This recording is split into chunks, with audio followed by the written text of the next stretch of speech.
Et début de tournage, sachez-le, la genèse du vampire Dracula.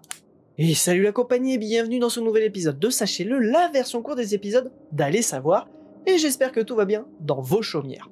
Aujourd'hui, épisode qui fait suite au dernier épisode dans la thématique d'Halloween sur le personnage de Dracula. Après vous avoir conté l'histoire du personnage historique derrière le personnage de fiction, nous allons aujourd'hui comprendre comment nous sommes passés de Vlad Dracula dit l'Empaleur au comte Dracula, le vampire. Il va sans dire qu'il est préférable pour vous d'avoir vu l'épisode sur Vlad avant de visionner celui-ci. Vous retrouverez l'épisode dans les fiches ou dans la description. En gros, pour ceux qui auraient pas bien suivi ou qui veulent résumer, c'est quelqu'un qui aimait faire des brochettes humaines, c'était son petit truc à lui. Alors vu qu'il s'appelle Vlad Dracula, dit l'Empaleur, ça coule de source. Mais comme on l'a dit, ce n'est qu'une partie d'une personne bien plus complexe qu'il n'y paraît. Surtout que, comme je disais au dernier épisode, à la fin, on était encore loin du vampire qu'on a aujourd'hui dans la pop culture et compagnie, quoi. Donc, exactement, du coup, on en parle après le générique.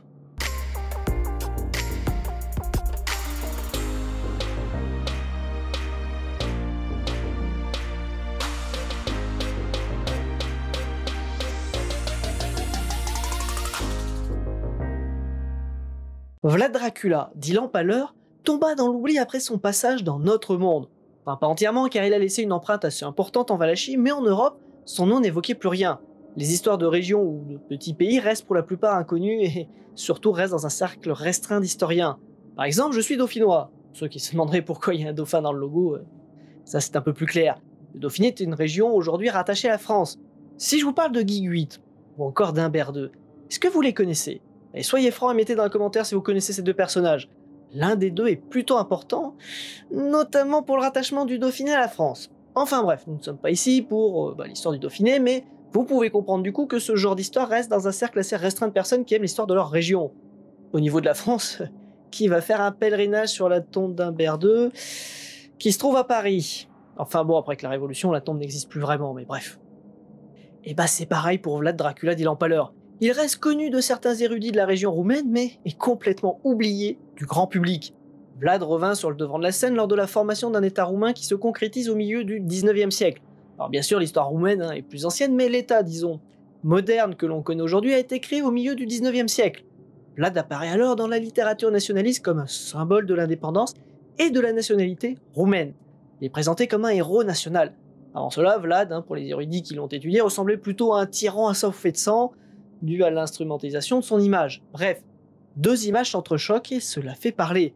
Jusqu'au jour où Jan Bogdan publie un livre sur Vlad Dracula présentant les données qui étaient à disposition et montre donc un personnage un peu plus nuancé. Ce livre aussi sera du coup quelque peu contesté.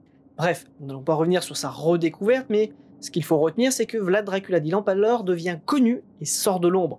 En 1897, un an après le livre d'Jan Bogdan, Bram Stoker sort un livre intitulé Dracula. La légende du vampire de Transylvanie est née. Mais avant de revenir sur ce roman, installons aussi 2-3 autres choses. Les vampires, par exemple, sont des créatures mythologiques qui existaient bien avant. Il existe des légendes racontant que des morts revenaient hanter les vivants pendant les nuits, ou encore des défunts qui revenaient pour se venger, vidant les victimes de leur sang. Bref, ces légendes populaires viennent principalement d'Europe centrale et d'Europe de l'Est, mais on en retrouve dans quasiment toutes les cultures. D'ailleurs, le vampire est parfois confondu avec d'autres types de créatures que l'on peut appeler des créatures revenantes, comme les fantômes, les loups-garous, ou encore les esprits frappeurs. Concernant le mot vampire, il nous vient du slave, c'est-à-dire de la langue des peuples d'Europe centrale. Bref, Bram Stoker n'a pas créé la créature du vampire, mais il va créer le personnage du comte Dracula. C'est une nuit du 7 mars 1890, à l'issue d'un terrible cauchemar, que Stoker a l'idée d'écrire un roman sur les vampires. À la base, il a un diplôme de mathématiques, mais va se passionner pour la poésie et le théâtre. Rien qui ne le destine réellement à devenir écrivain, quoi. Et suite à ce rêve et cette envie de roman, il va se renseigner et commencer à écrire l'histoire du conte de vampire.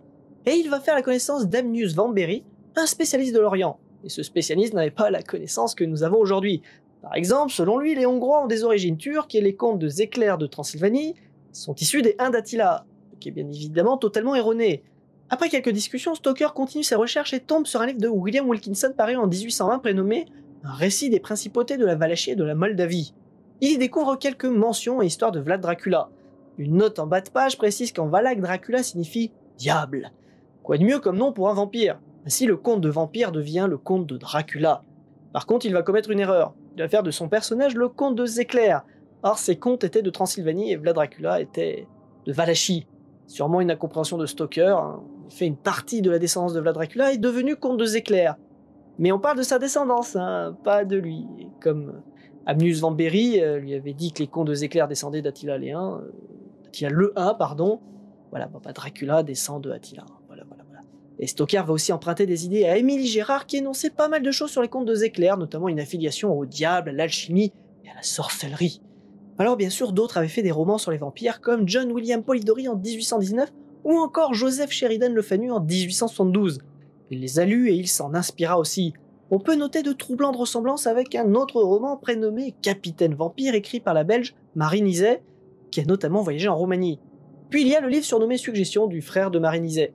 Ainsi naissait l'histoire du comte Dracula vivant dans un terrifiant château de Transylvanie, régnant sur 3 ghouls. Il voulut acheter plusieurs maisons à Londres. Un agent immobilier vint le voir à son château, cet agent va découvrir qui était réellement le comte. Dracula l'enferma. Le comte alla même à Londres où il envoûte la femme de l'agent immobilier, sa meilleure amie. Mais l'agent immobilier parvint à s'échapper du château et avec l'aide d'amis le traque. Ils vont le décapiter et lui planter un pieu dans le cœur. Le corps du comte devient alors poussière. Bref, une histoire sur fond d'erreur historique et de presque plagiat. Voilà comment est né le comte Dracula. Du coup, je me pose une question. Vu que Vlad Dracula était l'empaleur, est-ce que c'est pour ça que les vampires, pour les tuer, on leur enfonce un pieu dans le cœur? Alors non. Comme nous l'avons dit, le vampire est une créature qui existe ici et là, et ce sont diverses cultures qui ont contribué à la créature que nous connaissons aujourd'hui. Certes, Bram Stoker, et c'est au final inspiré de Vlad Dracula, dit l'empaleur pour son personnage du comte de Dracula. Mais pour le côté vampire, il s'est inspiré de croyances ou de fictions précédemment réalisées. Le coup du pieu venant plutôt du côté historique du vampire que du côté de Vlad Dracula. Du coup, j'imagine que Vlad mangeait de l'ail sans problème, du coup.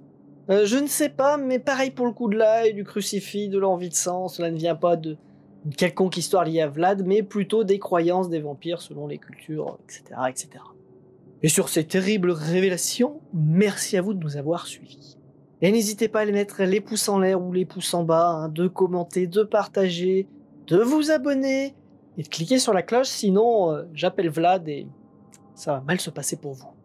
En tout cas, si vous avez quelqu'un qui vous dit que boire un petit coup, c'est bon, méfiez-vous parce que c'est peut-être un vampire. Voilà la petite astuce du jour, merci à vous, fin de tournage.